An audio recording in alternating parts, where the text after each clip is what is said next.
E aí, gatíssimos, tudo bem? Vamos finalizar os processos de formação de palavras? Na nossa última aula, a gente falou sobre os últimos casos de derivação. E na aula de hoje, a gente vai falar sobre os processos de composição.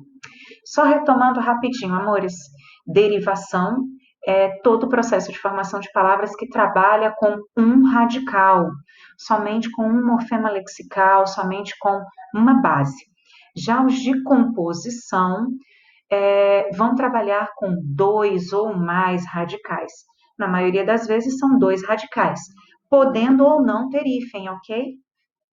É importante a gente frisar isso. Então, a gente vai ver os casos de composição agora e coloquem o caderninho do lado, anotem até o que eu estou pensando, ok? Vamos lá? Primeira situação, amores. Processo de formação de palavras, composição por justa posição. Ou seja, justa posição, o que eu quero que vocês pensem é que só vai ficar ali, ó, juntinho. Só vai estar um do lado do outro. Não há nenhum tipo de perda ou alteração da palavra original ou das palavras originais. E pode ou não ter hífen, depende de cada palavra.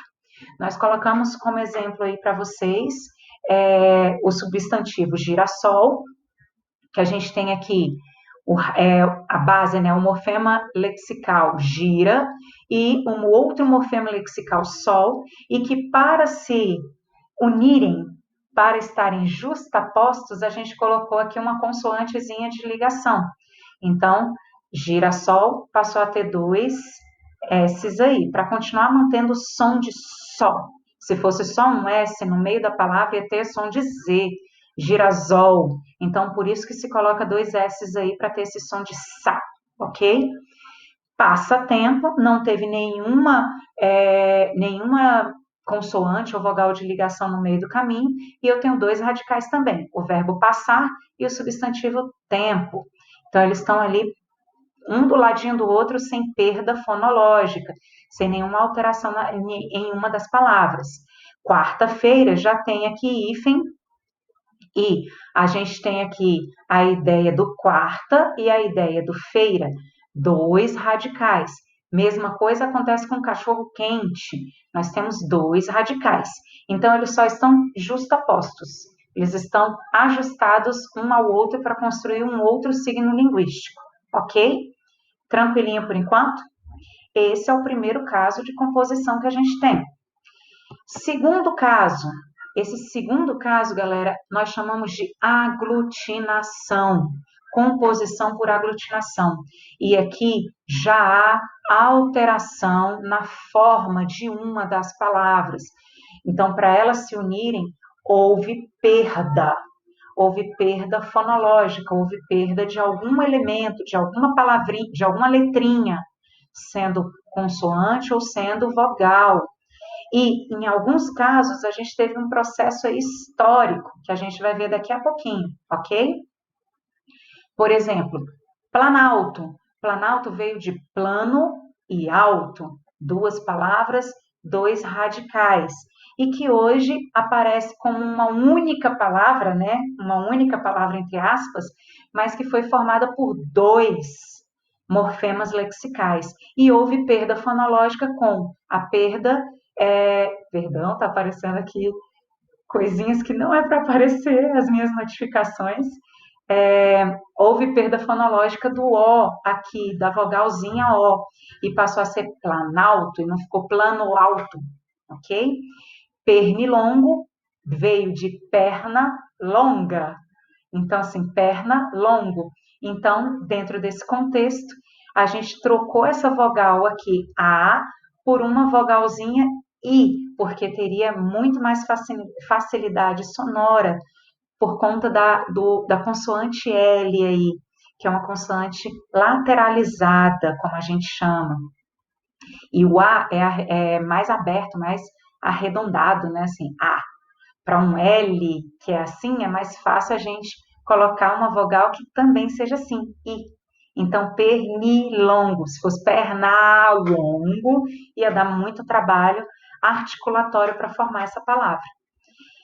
Hidroelétrico. Então veio aqui o hidro e o elétrico, e a gente tem hoje hidrelétrico.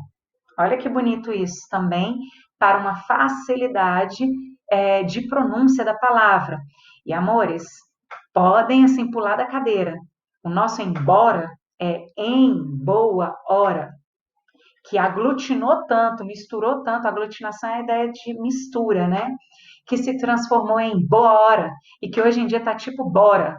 Então ele está sofrendo até um processo de variação aí pela oralidade um pouco distinta, ok? Então eu tenho perda fonológica aqui, há uma alteração na composição dessa palavra. E tantos outros casos também, gente. Quando a gente pega, por exemplo, fidalgo, que era aquele título, ele é fidalgo, ele é uma pessoa de posses, não é qualquer pessoa, era filho de algo e se transformou fidalgo. Olha a mudança histórica que a gente tem aí da palavra.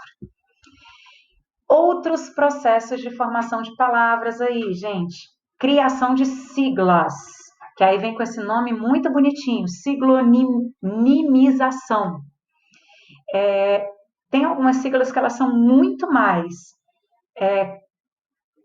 muito mais conhecidas do que o nome.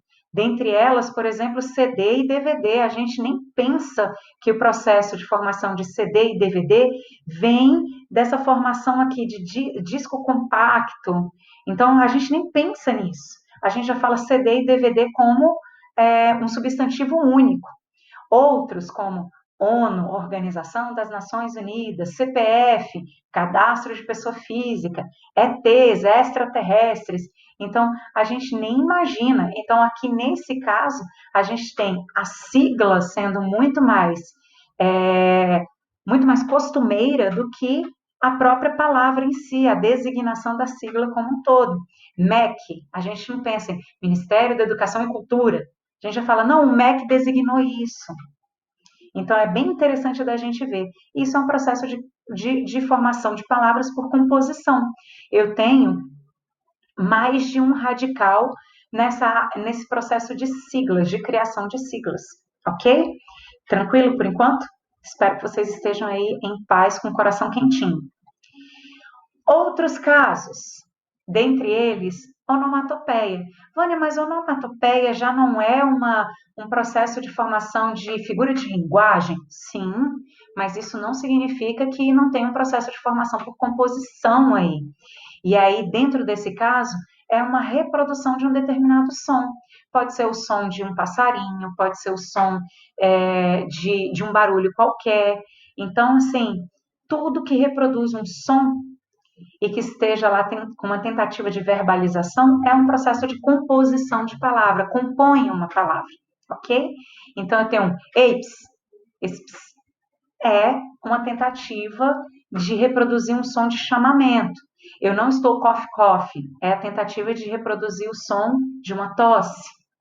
Então, a gente tem esses quesitos aí. E que aparece muito em gêneros textuais mais oralizados, como história em quadrinhos, tirinhas. Então, é bem costumeiro. Narrativas, ok?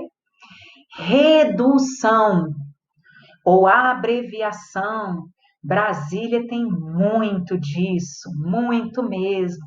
A gente abrevia muito, até uma característica do nosso dialeto. E alguns, gente, foram processos de abreviação históricos, como é o caso de pneu. Pneu é de pneumático. Imagina, vou trocar os 4 pneumáticos do meu carro. É muito maluco, então vou trocar o pneu, ok? Fotografia. Foto, a ideia da imagem, e grafia, a escrita pela imagem. São 2 troncos aí linguísticos, né? São 2 troncos, um sendo latino, o outro sendo grego. E a gente fala, vamos tirar uma foto. A gente não fala, vamos tirar uma fotografia. Tem sido um processo de redução. Moto ou motociclistas, motocicleta. A gente encontra isso nos documentos do Detran, que o Detran coloca lá as motocicletas. A gente no dia a dia usa moto, é uma abreviação, é uma redução. Cinematografia, então cinema, A gente já põe aí cinema, já de cara, sétima arte lindamente. Ortografia a gente já reduziu, já nem se usa. E os processos de redução, abreviação, costumeiros. Águas para Águas Claras, Floripa, AP para apartamento, até o trocadilho apertamento, Sampa para São Paulo, são processos de redução costumeiros por aí, ok? Então, esses são os processos, basicamente, de formação de palavras por composição. Então, assim, é interessante de vocês pensarem esses processos no nosso dia a dia. Então, fiquem atentos, sobretudo, a elementos que aparecem em redes sociais. Tem muito processo de redução em redes sociais, que aparece como tirinha, aparece como etiqueta do Instagram, Twitter e por aí vai indo, como charges, cartoons. Vale a pena vocês darem uma olhada nisso com tranquilidade.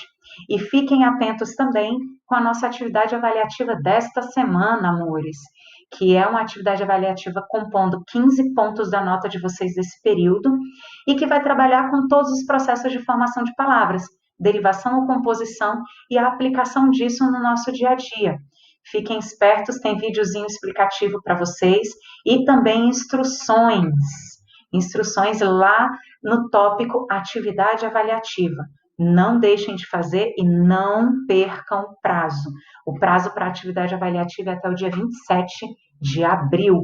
15 pontos é muita coisa na nota de vocês nesse período. Então, fiquem atentos a isso. Beijinho, beijinho. Fiquem em paz e fiquem com o coração quentinho. Bons estudos!